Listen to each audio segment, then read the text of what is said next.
História dos meus mais antigos antepassados de quem muito me orgulho descender. 13 de setembro de 1143, Dom Afonso Henriques, meu 27º avô, 11 vezes meu avô, presta vassalagem ao Papa Inocêncio II, colocando-se a si e ao reino sob a proteção de São Pedro e da Santa Sé e assumindo-se cavaleiro de São Pedro, 1103. Portugal Rex Primus.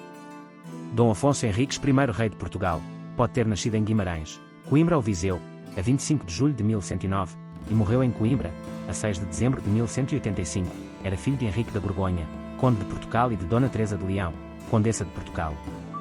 Neto paterno de Roberto I, o Velho, duque da Borgonha e de Dona Beatriz de Barcelona, neto materno de Afonso VI, rei de Leão e Castela, e de Ximena Muniz. Dom Afonso Henriques, cognominado de O Conquistador, foi o primeiro rei de Portugal, reinando de 1139 até à sua morte. Anteriormente foi conde de Portugal, de 1112 até à sua independência do Reino de Leão. Era filho de Dom Henrique, conde de Portugal e sua esposa Dona Teresa de Leão, que, à morte do conde Dom Henrique, ascende rapidamente ao governo do condado, o que confirma o caráter hereditário que o mesmo possuía. Após a morte de seu pai em 1112, Dom Afonso tomou uma posição política oposta à de sua mãe, que se aliara ao nobre galego Fernão Pérez de Trava, meu 28º avô, 3 vezes meu avô. Pretendendo assegurar o domínio do condado, armou-se cavaleiro e, após vencer a sua mãe na Batalha de São Mamede, em 1128, assumiu o governo. Concentrou então os esforços em obter o reconhecimento como reino. Em 1139, depois da vitória na Batalha de Ourique contra um contingente moro, Dom Afonso Henriques proclamou-se rei de Portugal com o apoio das suas tropas. Ao contrário do que dizem sobre o Tratado de Zamora, só tornou o condado portucalense independente do Reino de Leão. A independência portuguesa foi reconhecida, a 23 de maio de 1179, pelo Papa Alexandre III, através da Bula Manifestis Probatum Est, e ganhou o título de Rex, rei. Com o apoio de cruzados do norte da Europa, conquistou Lisboa em 1147. Com a pacificação interna, prosseguiu as conquistas aos mouros, empurrando as fronteiras para sul, desde Leiria ao Alentejo, mais que duplicando o território que herdara. Os muçulmanos chamaram-lhe Ibn Henrique, filho de Henrique, tradução literal do patronímico Henriques, ou Bortocali, português. 1103. No verão de 1143, 13 de setembro de 1143, chegou ao Reino de Leão o cardeal legado da Sé Apostólica, Guido de Vico. A 13 de setembro de 1143, Dom Afonso Henriques dirigiu uma carta ao Papa declarando que tinha feito homenagem à Sé Apostólica nas mãos do cardeal Guido de Vico como cavaleiro de São Pedro, 1103. E que se obrigava a pagar à Santa Sé o censo anual de 4 onças de ouro, o que respondia aos apelos da mesma, sob a condição de o Papa defender a sua honra e a dignidade da sua terra. No mesmo documento afirmava que não reconhecia a autoridade de nenhum outro poder eclesiástico ou secular, a não ser o do Papa.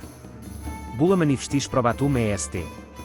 3 meses depois de Dom Afonso ter ditado o seu primeiro testamento, no dia 23 de maio de 1179. O Papa Alexandre III, por meio da Bula Manifestis Probatum Est, reconheceu a Dom Afonso Henriques o título de rei, declarou que o tomava a ele e aos seus herdeiros sob a proteção da Santa Sé, considerou Portugal como um reino pertencente a São Pedro e prometeu auxílio papal sempre que fosse necessário defender a dignidade régia do soberano português. Terminava assim o longo período de 36 anos que mediou entre a homenagem prestada por Dom Afonso ao Papa como 1103 e o pleno reconhecimento da sua dignidade e independência. Provavelmente por em testamento o rei se dispor a duplicar o montante do censo. Em 1185, os almohadas cercam Santarém, mas são vencidos pelos portugueses comandados pelo príncipe Sancho, que inclusive matam o califa. O rei estava velho, tinha já 75 anos e tinha ultrapassado de longe a idade com que os guerreiros morriam naquele tempo. O condado que herdara havia-se tornado, graças ao seu valor militar, à sua sagacidade política e à inteligente colaboração de alguns, um verdadeiro reino. Não muito vasto, nem muito rico, mas com número suficiente de habitantes e diversidade de recursos para subsistir. A futura rainha Dona Dulce tinha já 3 filhas e era de esperar que em breve aparecesse um menino, o que veio a acontecer em 1186, Dom Afonso II. Por isso a infanta Teresa Afonso, que até ali fora considerada herdeira de recurso em caso de morte de Dom Sancho, podia agora aceitar propostas de casamento. Foi o que aconteceu em 1184, no verão, já com 33 anos, a princesa foi dada em casamento por seu pai a Filipe da Alsácia, conde da Flandres, viúvo há 7 anos. Dom Afonso teria grande predileção por esta filha, o certo é que enviou com ela um séquito carregado de magníficos presentes que causaram a admiração do conde e da sua corte e chamaram a atenção dos cronistas da época. Dom Afonso Henriques morreu no fim do outono de 1185, a 6 de dezembro, aos 76 anos. Foi sepultado no mosteiro que ajudou a fundar, junto da esposa e provavelmente dos filhos que já tinham morrido. Depuseram o seu corpo num túmulo que o seu sucessor Dom Manuel considerou demasiado modesto e que por isso mandou reformar em 1515. O primeiro túmulo ostentava uma inscrição latina que testemunhava bem a veneração que rodeava o velho rei. Aqui jaz um outro Alexandre, ou outro Júlio César, guerreiro invencível, honra brilhante do orbe.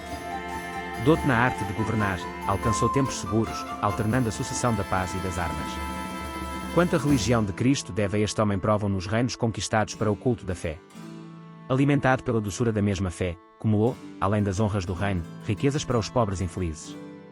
Foi defensor da cruz e protegido pela cruz, assinala a cruz, formada de escudos, no seu próprio escudo. Ó fama imortal, ainda que reserves para ti tempos longos, ninguém pode proclamar palavras dignas de seus méritos. Família e descendência de Dom Afonso Henriques. Filhos do casamento com Dona Mafalda de Saboia, minha 27ª avó, 6 vezes minha avó. Dom Henrique, infante de Portugal. Dona Urraca, infanta de Portugal, casou com Fernando II, rei de Leão, meus 26º avós, 5 vezes meus avós. Dona Mafalda, infanta de Portugal.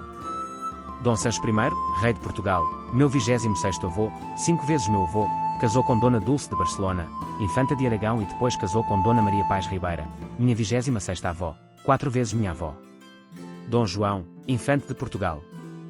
Dona Teresa, ou Matilde, infanta de Portugal, casou com Filipe, conde da Flandres, e depois casou com Eudes III, duque da Borgonha. Dona Sancha, infanta de Portugal. Filhos com Dona Chamoa Gomes de Pombeiro, minha 27ª avó, 11 vezes minha avó.